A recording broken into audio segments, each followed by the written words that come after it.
Ketua Bidang Legislatif Dewan Pimpinan Pusat atau DPP Partai Nasdem Atang Irawan merespons positif pernyataan pakar hukum tata negara Denny Indrayana Jumat 2 Juni 2023. Pernyataan yang dimaksud oleh soal informasi bahwa Mahkamah Konstitusi akan memutuskan perkara sistem pemilu ke proporsional tertutup. Sikap Denny itu menurut Atang merupakan wujud dari kontrol sosial akibat kegambangan masyarakat terhadap putusan MK.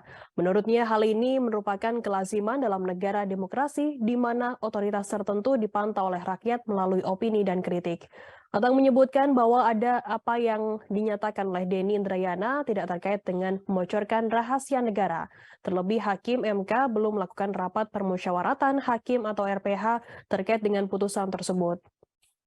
Bahkan Atang menegaskan bahwa dalam Undang-Undang MK tidak mengatur mengenai apakah RPH termasuk dalam kategori rahasia, melainkan diatur dalam pasal 19 ayat 3 Undang-Undang Kekuasaan Kehamikan. RPH bersifat rahasia sehingga terlalu berlebihan dan tendensius jika Denny Indrayana diduga membocorkan rahasia negara padahal RPH Hakim Konstitusi belum diselenggarakan. Mirisnya jika kebebasan berekspresi warga negara ini direspon secara berlebihan oleh pejabat negara, maka akan terkesan intimidasi ekspresi warga dalam ruang gerak berdemokrasi. Justru Atang heran ada pejabat negara beropini di ruang publik terkait dengan putusan MK, misalnya terlontar bahwa sistem pemilu proporsional terbuka dan tertutup sama saja. Bahkan ada seseorang pejabat yang mengatakan bahwa dahulu Indonesia pernah menetapkan sistem pemilu secara proporsional tertutup dan pelaksanaan pesta demokrasi bisa berjalan damai dan lain sebagainya.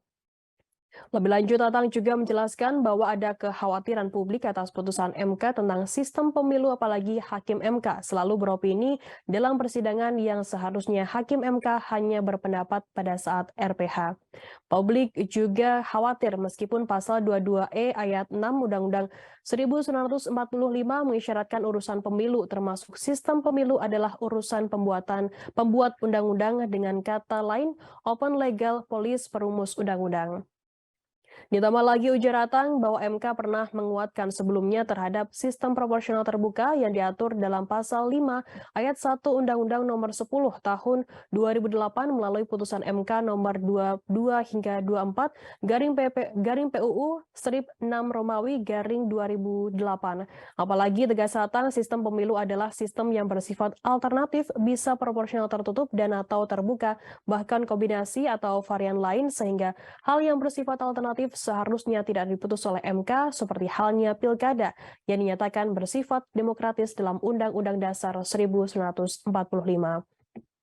Sebelumnya, isu kebocoran putusan MK soal sistem pemilu legislatif yang akan dikembali ke sistem proporsional tertutup diungkap oleh Denny Indrayana meski belum dibacakan. Pernyataan itu mengundang polemik berkepanjangan yang disorot sejumlah pihak lantaran dianggap membocorkan rahasia negara. Terima kasih sudah nonton. Jangan lupa like, subscribe, dan share ya.